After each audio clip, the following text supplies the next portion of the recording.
হযরত বেলাল রাদিয়াল্লাহু তাআলা বিশ্ব নবীজিকে ভালোবাসার অপরাধে হযরত বেলালকে মরুভূমির বালুর উপরে ধরে নিয়ে গেছে। দুইটি হাত দুইটি পায়ের তালুর মধ্যে লোহার পেরেক তার কাটা মেরে দিয়েছে। ডাক দিয়া বলে, বেলাল বলো তুমি ইসলাম ছেড়ে দিবা কিনা? বেলাল ডাক দিয়া বলে, জীবন দিব, বাতিলের কাছে মাথা নত করব না। বেলাল শুধু বলেন, আহাত আহাত আহাত, কুল হুয়াল্লাহু আহাদ। এ কথা বলার অপরাধে হযরতে বেলালকে এত বেশি নির্যাতন জুলুম অত্যাচার করা হয়েছে। হযরতে বেলালের জিহ্বার মধ্যে লোহার পেরেক তার কাটা মেরে দেওয়া হয়েছিল। আমার প্রিয় ভাইরা, অর্ধ পৃথিবী রাষ্ট্রনায়ক খলিফাতুল মুসলিমিন হযরত ওমর রাদিয়াল্লাহু তাআলা তার শাসনামলে হযরত ওমর ডাক দিয়া বলে, ইসলামের জন্য সব থেকে বেশি কষ্ট করেছে হযরতে বেলাল। এই কথা বলার সঙ্গে সঙ্গে হযরতে খাব্বাব দাঁড়িয়ে বলেন, লাব্বাইক আমিরুল মুমিনিন। আপনি হযরত বেলালের কথা বললেন, আমি খাব্বাবের কথা বললেন না কেন? এই কথা বলার সঙ্গে সঙ্গে হযরত ওমর ডাক দিয়া বলে, খাব্বাব নেই, ইসলামের জন্য বেলাল কষ্ট করেছে সবার জানা আছে, তুমি খাব্বাব কি কষ্ট করেছো এটা তো আমার জানা নাই। এই কথা বলার সঙ্গে সঙ্গে হযরত খাব্বাব রাদিয়াল্লাহু তাআলা গায়ের জামা খুলে দিলেন।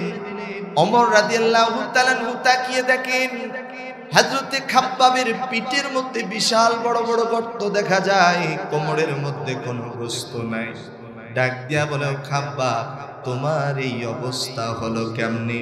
হযরত খাব্বাব চোখের পানি ছেড়ে দিয়ে কেঁদে বলেন, আমিরুল মুমিনিন, ইসলামের পক্ষে তাওহীদের পক্ষে কথা বলার কারণে কাফের মুশরিকরা আমি খাব্বাবকে মরুভূমির বালির উপরে ধরে নিয়ে গিয়ে দুইটি হাত পেছন দিক দিয়ে মোটা মোটা রশি দিয়ে বেঁধে দিয়েছে, দুইটি পা মোটা মোটা রশি দিয়ে বেঁধে দিয়েছে, উপর করে সয়া দিয়েছে।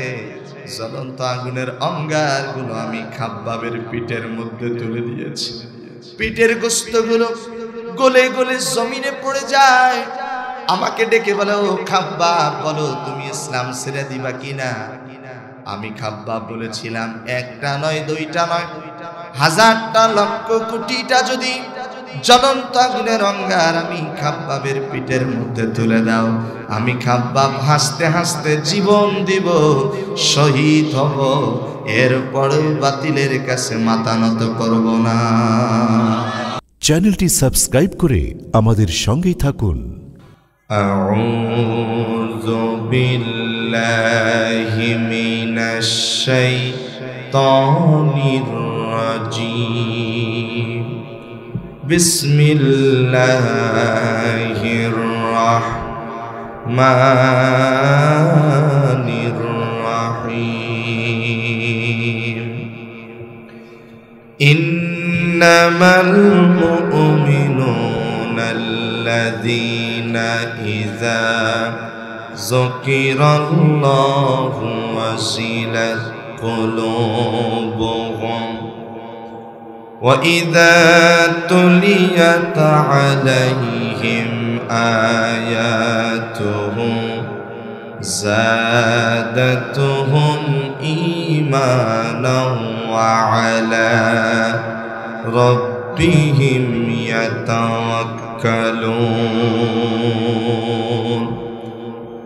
الَّذِينَ يُقِيمُونَ الصَّلَاةَ وَمِمَّا رَزَقْنَاهُمْ يُنْفِقُونَ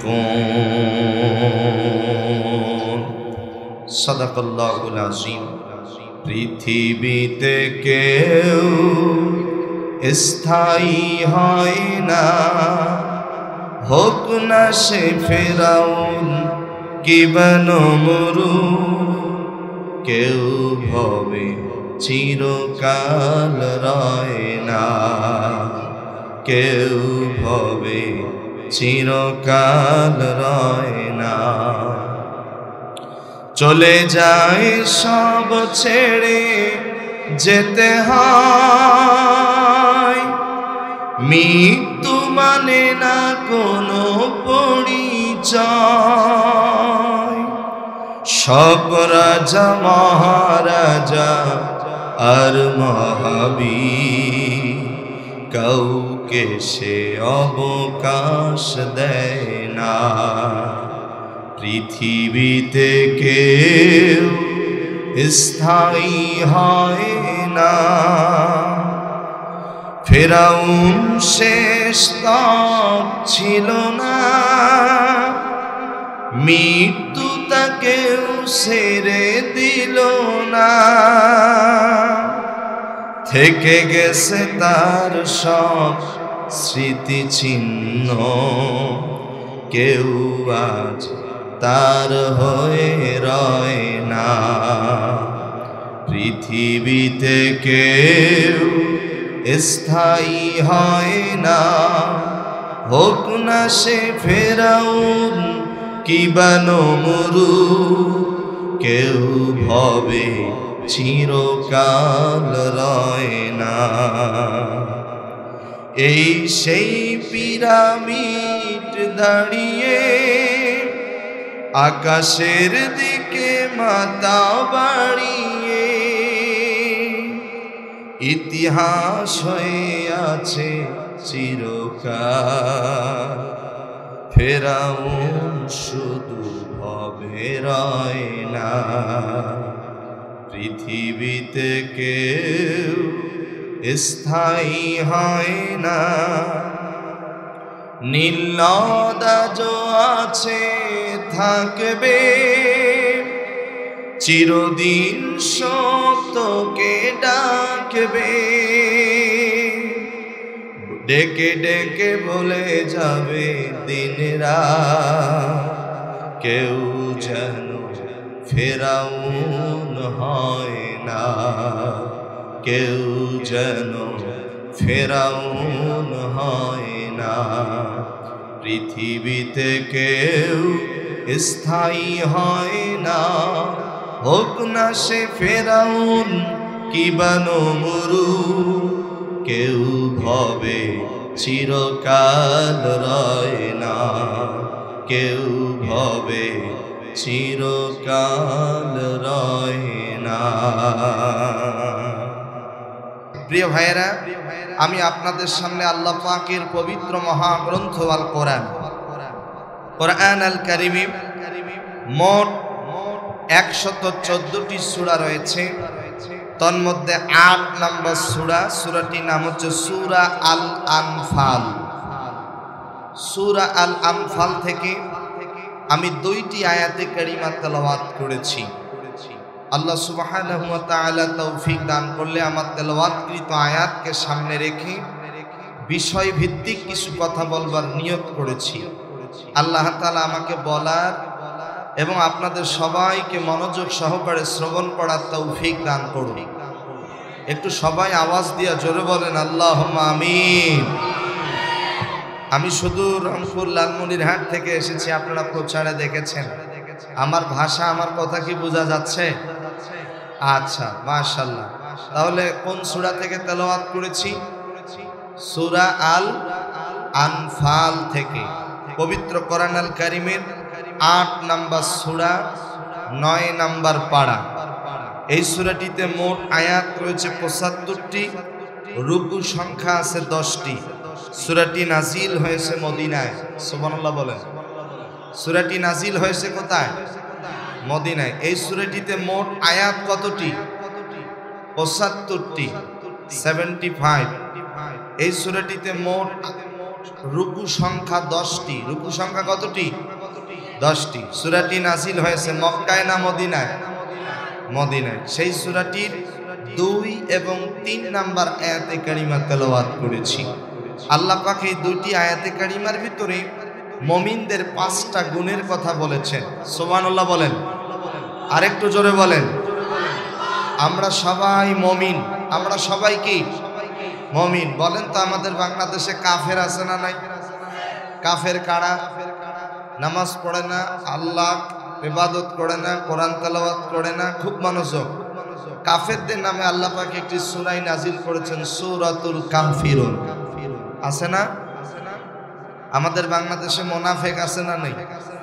মুনাফিকদের ব্যাপারে আল্লাহ পাক সূরা নাজিল করেছেন, সূরাতুল মুনাফিকুন। আমরা মুমিন, মুমিনদের ব্যাপারে আল্লাহ পাক একটি সূরা নাজিল করেছে, সূরাতুল মুমিনুন। সূরাতুল মুমিনুন। তাহলে আমরা সবাই মুমিন। জবান খুলে বলেন আমরা সবাইকে মুমিন। মুমিনদের 5টি গুণের কথা বলেছেন আল্লাহ পাক, জোরে বলেন সুবহানাল্লাহ।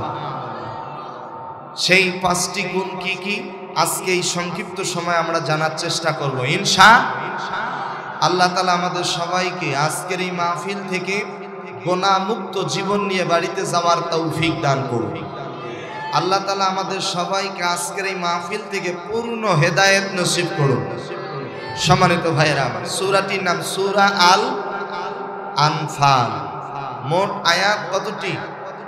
75টি। রুকু সংখ্যা 10টি। মাশাআল্লাহ। সূরাটি নাজিল হয়েছে মক্কায় না মদিনায়? কত নাম্বার আয়াত তেলাওয়াত করেছি? 2 এবং 3 নাম্বার আয়াত।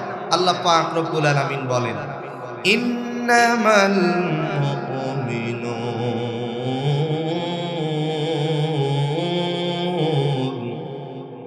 আল্লাহু আকবার বলেন, ইন্নামাল মুমিনুন, নিশ্চয়ই মুমিন তারাই। তারা কারা? মুমিনদের 5টা কোয়ালিটি থাকবে, মুমিনদের 5টি গুণ থাকবে। 1 নাম্বার গুণ হলো আল্লাযীনা ইযা যুকিরাল্লাহু ওয়াজিলাত কুলুবুহুম, আল্লাহর কথা স্মরণ হওয়ার সাথে সাথে তাদের অন্তরটা প্রকম্পিত হয়ে যাবে। 2 নাম্বার গুণ হবে ওয়াইদা তুলিয়াত আলাইহিম আয়াতুহু যাদাতুহুম ঈমানা, যখন তাদের সামনে কোরআন আল কারীম থেকে তেলাওয়াত করা হবে, কোরআনের আয়াতগুলো, কোরআনের আলোচনা তারা মনোযোগ দিয়ে শ্রবণ করবে। যারা কোরআনের কথাগুলি মনোযোগ সহকারে শ্রবণ করবে, আল্লাহ রব্বুল আলামিন তাদের ঈমান বৃদ্ধি করে দেবে। সুবহানাল্লাহ বলবেন না? 3 নাম্বার গুণ হবে ওয়া আলা রাব্বিহিম ইয়াতাওয়াক্কালুন, তারা শুধুমাত্র কেবলমাত্র আল্লাহর উপরেই ভরসা করবে। সুবহানাল্লাহ বলেন। কার উপর ভরসা করবে? আওয়াজ দিয়ে জোরে বলেন, কার উপরে? আল্লাহর উপর ভরসা করতে হবে। একটু আওয়াজ দিয়ে জোরে বলেন আল্লাহু আকবার। আমাদের সমাজে কিছু যুবক আছে, মায়েরা যুবকদেরকে শিখে দেয়, যখন দাঁত পড়ে যায়, আপনাদের কক্সবাজারে আছে কিনা জানি না, মায়েরা বলে দেয় যে বাবা এই দাঁতটা নিয়ে ইঁদুরের গর্তের কাছে গিয়ে বলবো, ইঁদুর মামা, ইঁদুর মামা, আমার দাঁতটা তুমি নাও, তোমার সুন্দর দাঁতটা আমারে দাও। বলেন তো দাঁত দেওয়ার মালিককে? আসতে বলবেন না, জোরে বলেন। আমরা দাঁত চাবো কার কাছে? চাইলাম কার কাছে? ইঁদুরের কাছে। তাহলে কি শিরিক হইল না? এরপরে বাচ্চাদের কপালে টিপ দেয়। বাচ্চাদের কপালে টিপ দেওয়া ঠিক না। কি জন্য দেয়?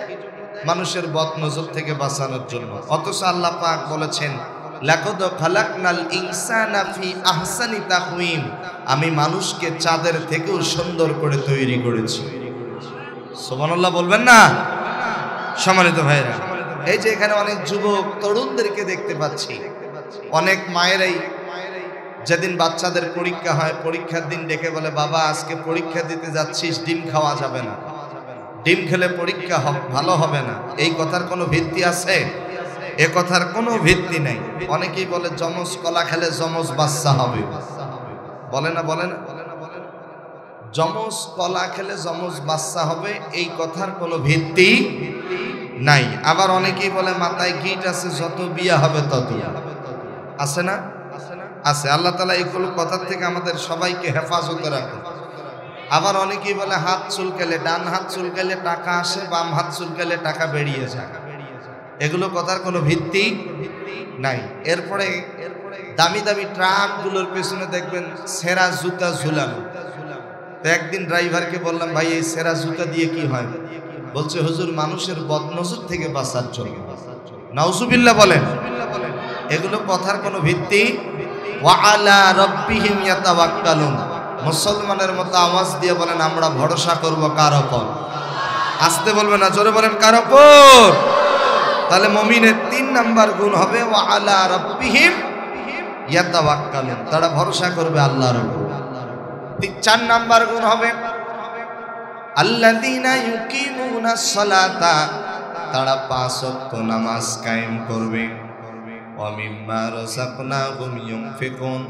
5 নাম্বার গুণ হবে আল্লাহ রব্বুল আলামিন যে তাকে রিজিক দিয়েছে, সম্পদ দিয়েছে, এই রিজিক থেকে তারা আল্লাহর রাস্তায় দান খয়রাত করবে।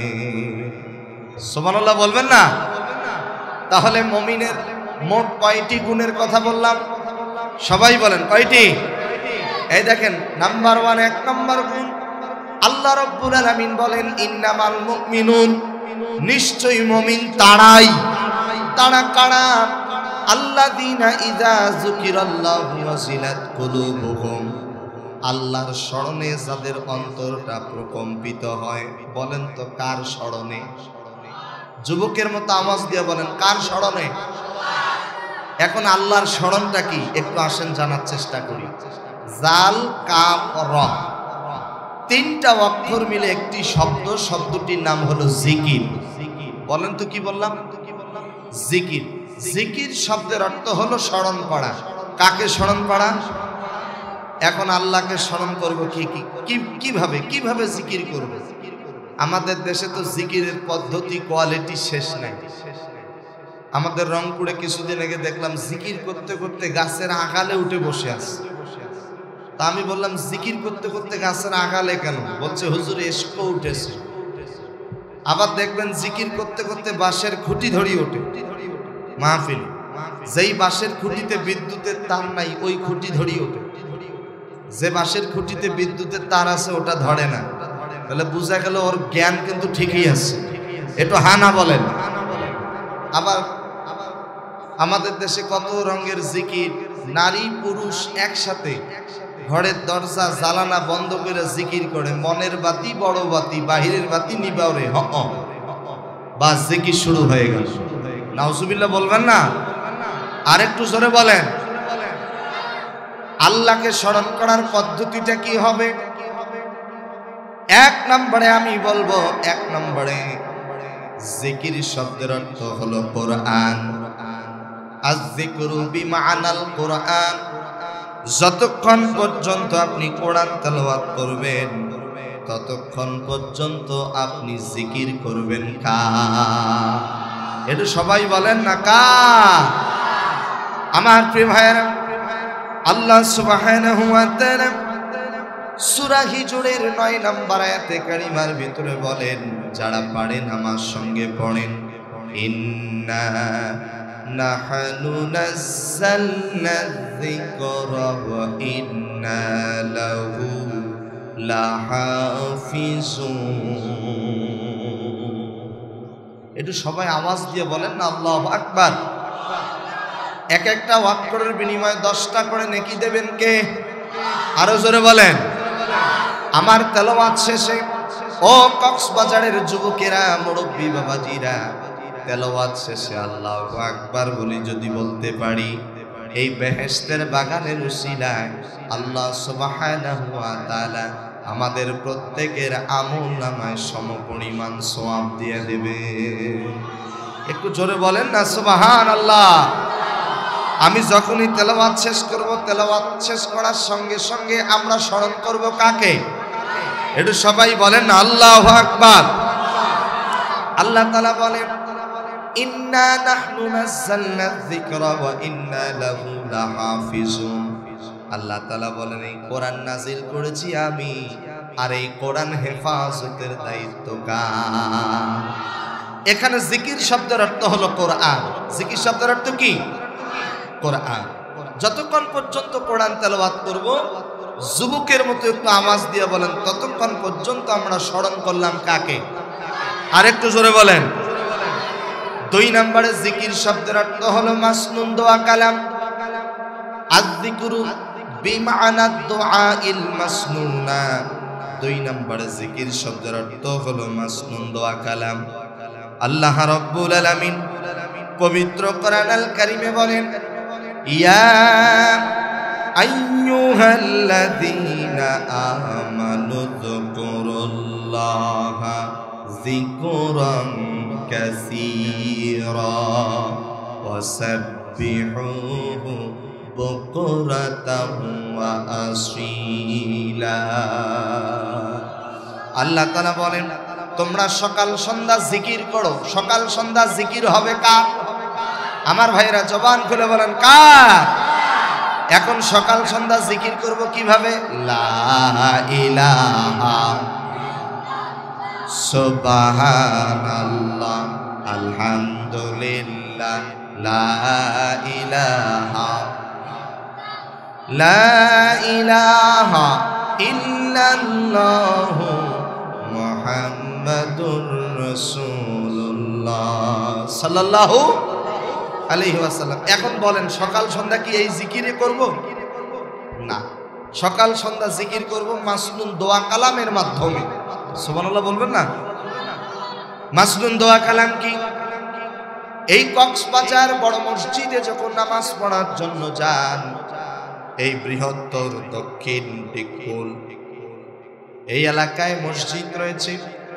এই মসজিদে যখন নামাজ পড়ার জন্য আপনি মসজিদে প্রবেশ করেন, বলেন তো মসজিদে প্রবেশের দোয়া আছে না নাই? আল্লাহুম্মা ফতাহলি আবওয়াবা রাহমাতিক। আবার যখন মসজিদ থেকে বের হবেন, মসজিদ থেকে বের হওয়ার দোয়া আছে। মসজিদ থেকে বের হয়ে আপনি যদি রাস্তা দিয়ে চলেন, আপনি বিমানে ওঠেন, নৌকায় ওঠেন, নৌকায় ওঠার দোয়া আছে, বিমানে ওঠার দোয়া আছে। আপনি বাথরুমে প্রবেশ করবেন, বাথরুম প্রবেশের দোয়া রয়েছে। বাথরুম থেকে বের হবেন, বাথরুম থেকে বের হওয়ার দোয়া আছে।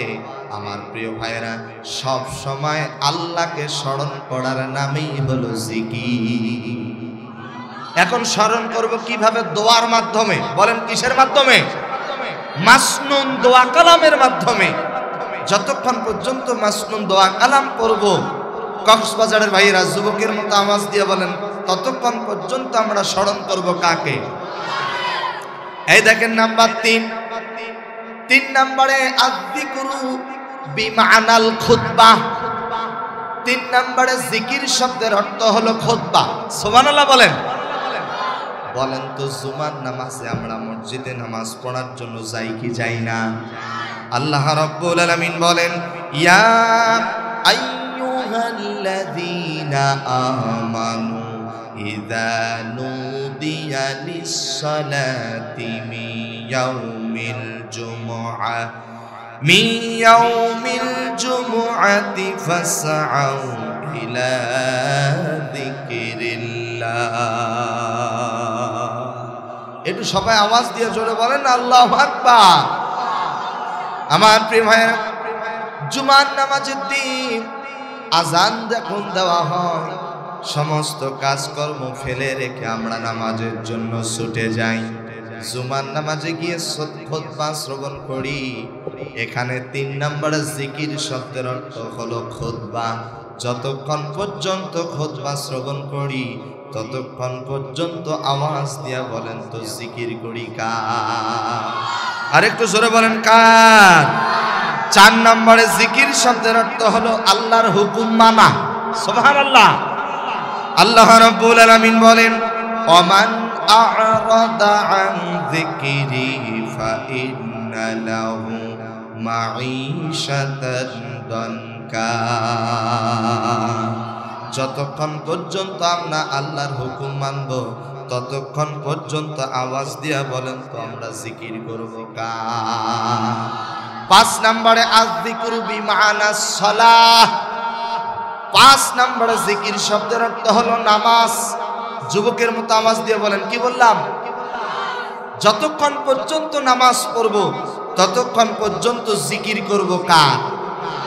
আল্লাহ রাব্বুল আলামিন বলেন, উতলু মা উহিয়া ইলাইকা মিনাল কিতাবি ওয়া আকিমিস সালাহ ইন্নাস সালাতা তানহা আনিল ফাহশাই ওয়াল মুনকার ওয়ালাযিকরুল্লাহি আকবার।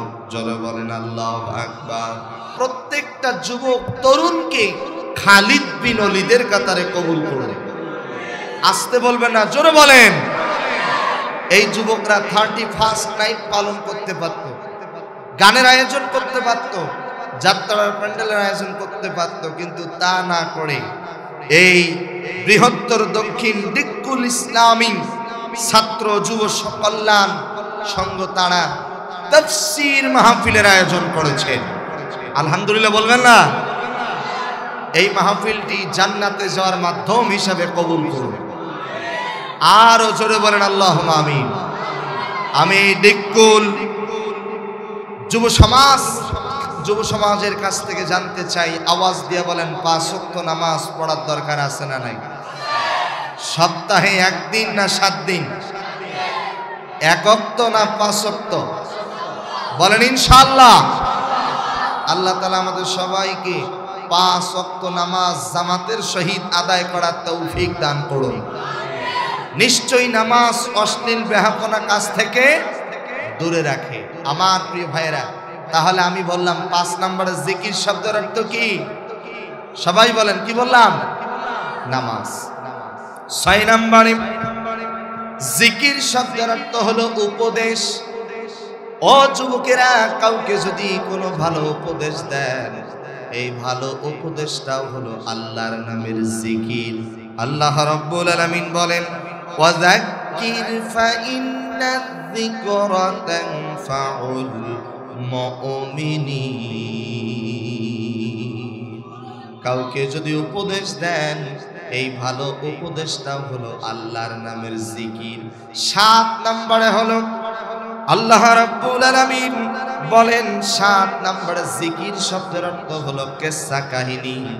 আয-যিকরু বিমানাল কিসসা। 7 নম্বরে জিকির শব্দের অর্থ হলো কিসসা। যে কিসসা কোরআনে আছে, হাদিসে আছে। আল্লাহু আকবার। আল্লাহ রাব্বুল আলামিন বলেন, উযকুর ফিল কিতাবি মারইয়াম। হে নবী, আপনি মারিয়ামের কিসসা বর্ণনা করুন। আওয়াজ দিয়ে বলেন তো, পৃথিবীতে একজন নারী ছিল, যেই নারীর স্বামী ছিল না। স্বামী ছাড়া আল্লাহ রাব্বুল আলামিন তাকে সন্তান দান করেছিলেন। বলেন তো সেই নারীর নাম কি? মারিয়াম। যে নারীর সন্তান এখনো বেঁচে আছে, এখনো একজন নবী বেঁচে আছে। বলেন তো সেই নবীর নাম কি? কি নবী? ঈসা নবী। ঈসা পয়গম্বর আসবেন, গোটা পৃথিবীতে আবারও কোরআনের রাজ কায়েম হবে। জোরে বলবেন না ইনশাআল্লাহ?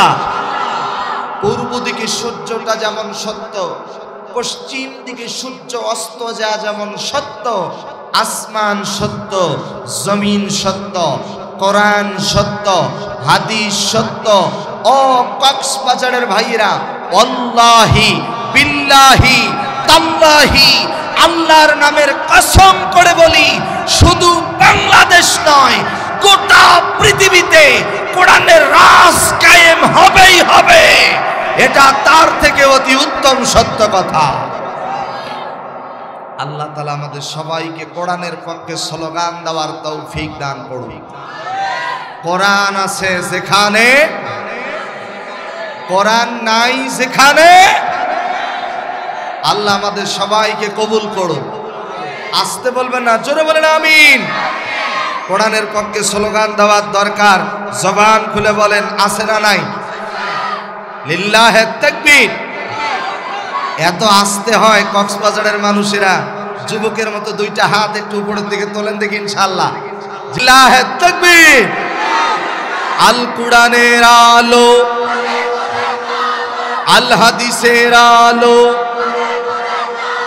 কোরআন হাদিস যেখানে, মদ গাঁজা যেখানে, সুদ ঘুষ সে দলে, মাদক দ্রব্য সে দলে, কোরআন হাদিস সে দলে,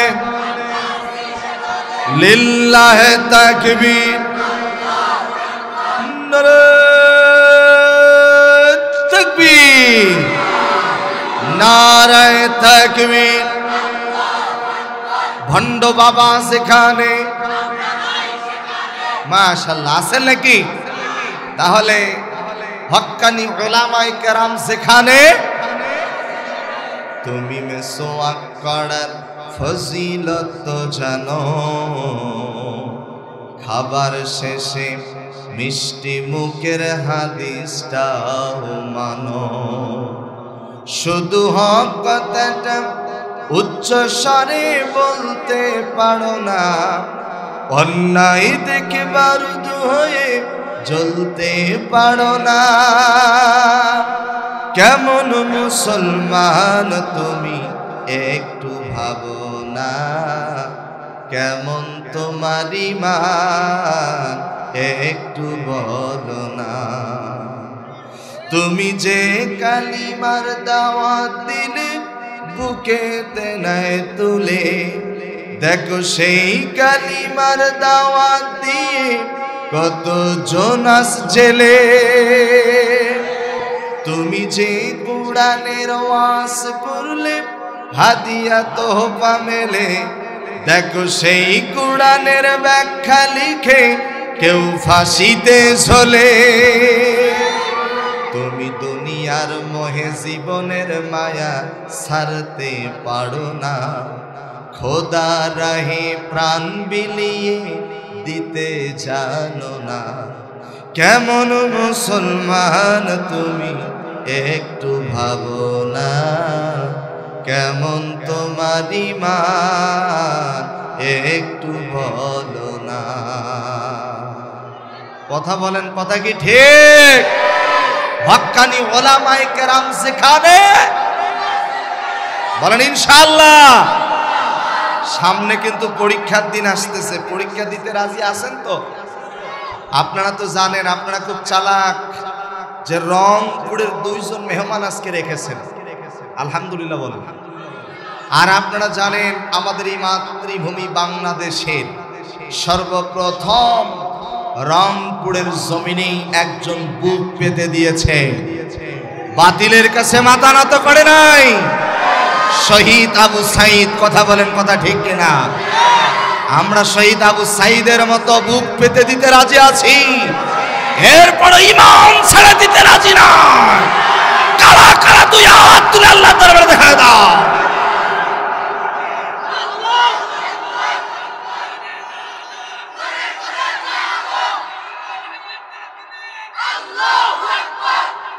মাশাআল্লাহ বলেন আলহামদুলিল্লাহ। আমি আলোচনা করতেছিলাম, আপনাদের মনে আছে কিনা জানি না, জিকির শব্দের 7 নাম্বার অর্থ হলো কিসসা। সুবহানাল্লাহ বলবেন না? যে কিসসা কোরআনে আছে, হাদিসে আছে, যে কিসসাগুলো শুনলে ঈমানি জজবা বেড়ে যায়। সুবহানাল্লাহ বলেন, আরেকটু জোরে বলেন আল্লাহু আকবার। আমরা সেই কিসসা শুনবো ইনশাআল্লাহ। যে কিসসা কোরআনে নাই, হাদিসে নাই, ওই কিসসা আমরা শুনতে চাই। হযরত বেলাল রাদিয়াল্লাহু তাআলা আনহু বিশ্ব নবীজিকে ভালোবাসার অপরাধে হযরত বেলালকে মরুভূমির বালুর উপরে ধরে নিয়ে গেছে। 2টি হাত 2টি পায়ের তালুর মধ্যে লোহার পেরেক তার কাটা মেরে দিয়েছে। ডাক দিয়া বলে, বেলাল বলো তুমি ইসলাম ছেড়ে দিবা কিনা?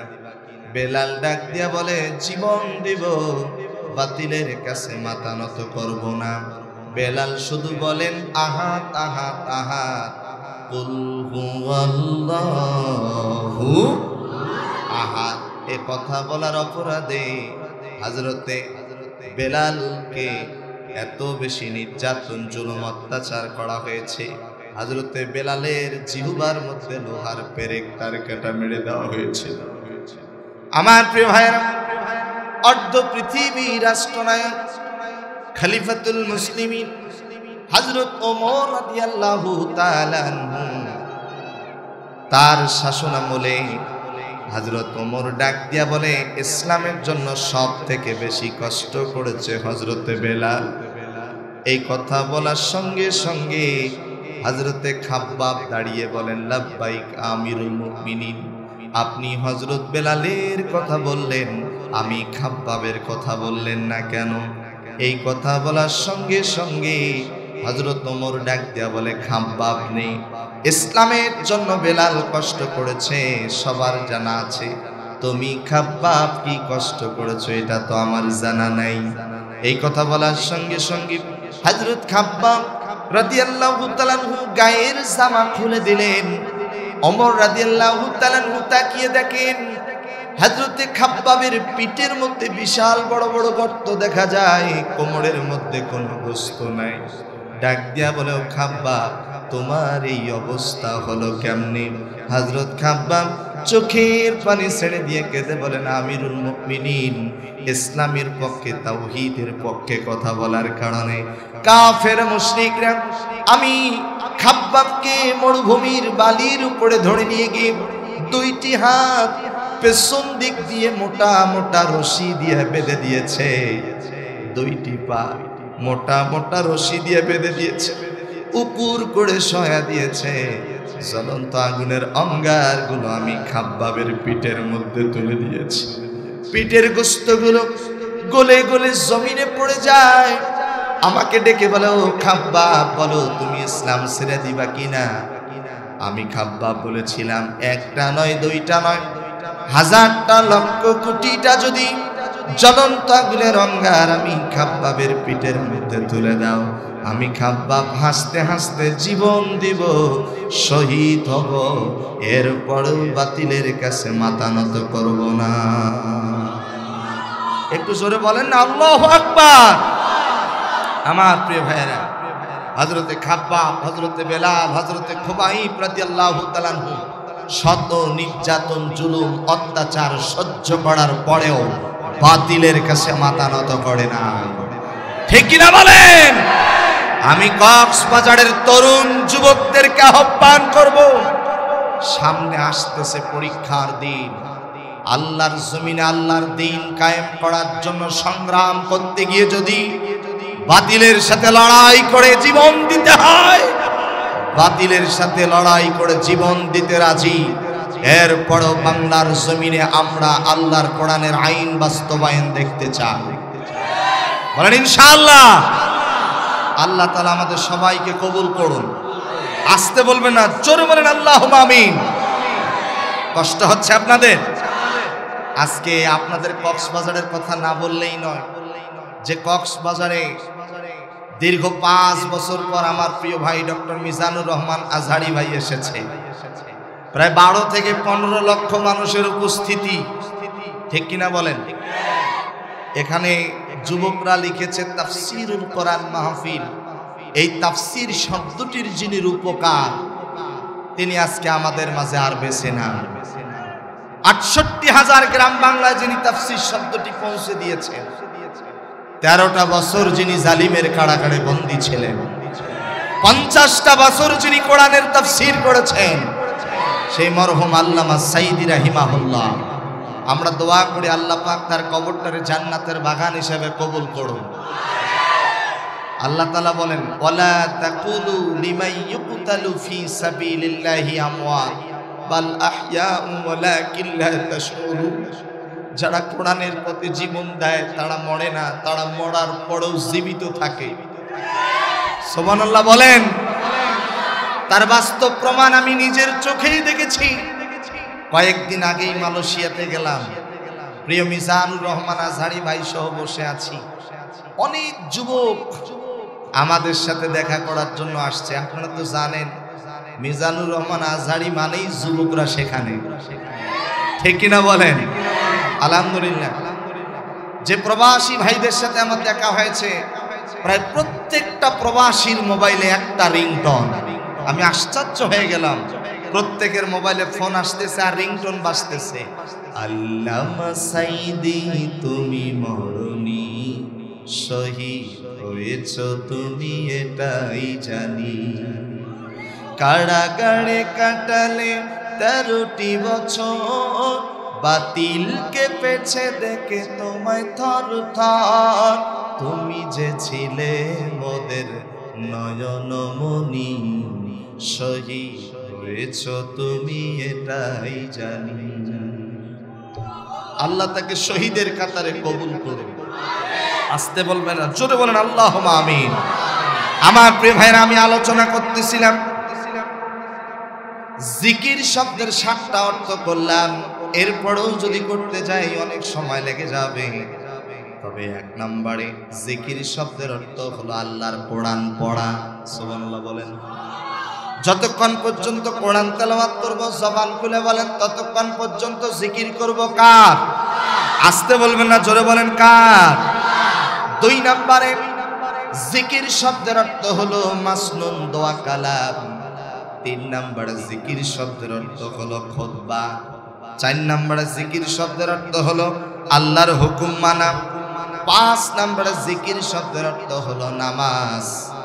6 নম্বরে জিকির শব্দের অর্থ হলো কাউকে ভালো উপদেশ দেওয়া। 7 নম্বরে জিকির শব্দের অর্থ হলো উযকুর ফিল কিতাবি মারইয়াম, কিসসা কাহিনী বলা। বলেন সুবহানাল্লাহ।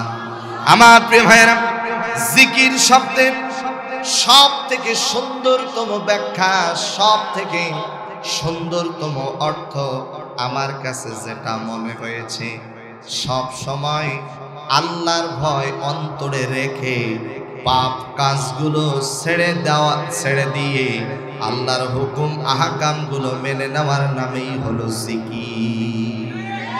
একটু জোরে বলেন আল্লাহু আকবার। পাপ কাজগুলো কি করতে হবে? ছেড়ে দিতে হবে, আল্লাহর হুকুম আহকামগুলো মেনে নিতে হবে। একটু জোরে বলবেন না ইনশাআল্লাহ। এই জায়গায় পৃথিবীর বিখ্যাত একজন মুফতি, ওয়ার্ল্ডের ভিতরে সমস্ত উলামায়ে কেরামদের মাঝে যিনি সুপরিচিত, জাস্টিস আল্লামা তাকি উসমানী। আল্লামা তাকি উসমানী বলেন, জিকির হলো 3 প্রকার। 1 নম্বরে হলো আযজিকরুল লিসানি, 2 নম্বরে হলো আযজিকরুল কলবি, 3 নম্বরে হচ্ছে আযজিকরুল ফিলি। 1 নম্বরে হলো মৌখিক জিকির, 2 নম্বরে হলো অন্তরের জিকির, 3 নম্বরে হলো কর্মের জিকির। সুবহানাল্লাহ বলেন। এই 3 জিকির নিয়ে আপনাদের সামনে ছোট্ট একটা ঘটনা বলতে চাই, যে ঘটনাটি বুখারীর হাদিসের মধ্যে এসেছে। সুবহানাল্লাহ বলেন। আল্লাহ নবী সাল্লাল্লাহু আলাইহি সাল্লাম মসজিদে নববীতে বসে আছেন। এমত অবস্থায় নবীজি সাহাবীদেরকে ডাক দিয়া বলেন, ও আমার সাহাবীরা, আমি পূর্বের জামানার তোমাদেরকে একটি ঘটনা শোনাতে চাই। সাহাবায়ে কেরাম নবীজির দিকে তাকিয়ে আছেন। আমার দিকে তাকান। সাহাবায়ে কেরাম নবীজির দিকে তাকিয়ে আছেন। আল্লাহ নবী রাহমাতাল লিল আলামিন বলেন, 3 বন্ধু রাস্তা দিয়ে যাচ্ছে। 3 বন্ধু রাস্তা দিয়ে যাইতে যাইতে হঠাৎ করে প্রচন্ড বাতাস, ঝড় শুরু হয়ে গেছে। 3 বন্ধু আশ্রয় নেবে কোথায়? লক্ষ্য করে দেখেন সামনে একটা গুহা দেখা যায়। 3 বন্ধু মিলে গুহার ভিতরে প্রবেশ করেছে। গুহার ভিতরে প্রবেশ করার সঙ্গে সঙ্গে সারাদিন হেঁটেছে, ক্লান্ত শরীর ঘুমিয়ে পড়েছে। ঘুমন্ত অবস্থায় একটা বিকট আওয়াজ হয়ে গেল। ঘুম ভাঙার পরে তাকিয়ে দেখেন যেই গুহার মুখ দিয়া প্রবেশ করেছে, ওই গুহার মুখটার মধ্যে বিশাল বড় একটা পাথর এসে গুহার মুখটা বন্ধ হয়ে গেছে। গুহা থেকে বের হওয়ার মতো কোনো পরিস্থিতি নাই। 3 বন্ধু টেনশনে পড়ে গেছে, চিন্তায় পড়ে গেছে। এক বন্ধু বলে, আমাদের মৃত্যু ছাড়া আর কোনো উপায় নাই। আর এক বন্ধু বলে, টেনশন করিও না, বান্দার চেষ্টা যেখানে শেষ হয়ে যায়, আল্লাহর রহমত ওই জায়গা থেকে শুরু হয়। সুবহানাল্লাহ বলবেন না? বান্দার চেষ্টা যেখানে শেষ, আল্লাহর রহমত ওই জায়গা থেকে শুরু। আমার প্রিয় ভাইয়েরা, 3 বন্ধু জীবনে 3টা ভালো আমল করেছিল। এই ভালো আমল করার কারণে আল্লাহ রাব্বুল আলামিন তাদেরকে ওই বিপদ থেকে হেফাজত করেছে। একটু জোরে বলেন না সুবহানাল্লাহ। কিন্তু অত্যন্ত দুঃখজনক হলেও সত্য কথা, এই তিন বন্ধু গুহার ভিতর থেকে আল্লাহ পাক যে তাদেরকে হেফাজত করলেন, এটা বলতে গেলে অনেক সময়ের প্রয়োজন। আমি যুবকদের সামনে আজকে আলোচনা করলাম সংক্ষিপ্তভাবে। মুমিনের 5টি গুণ মনে রাখবেন। 1 নাম্বার গুণ হলো আল্লাহর স্মরণে যাদের অন্তরটা প্রকম্পিত হয়। সুবহানাল্লাহ বলবেন না?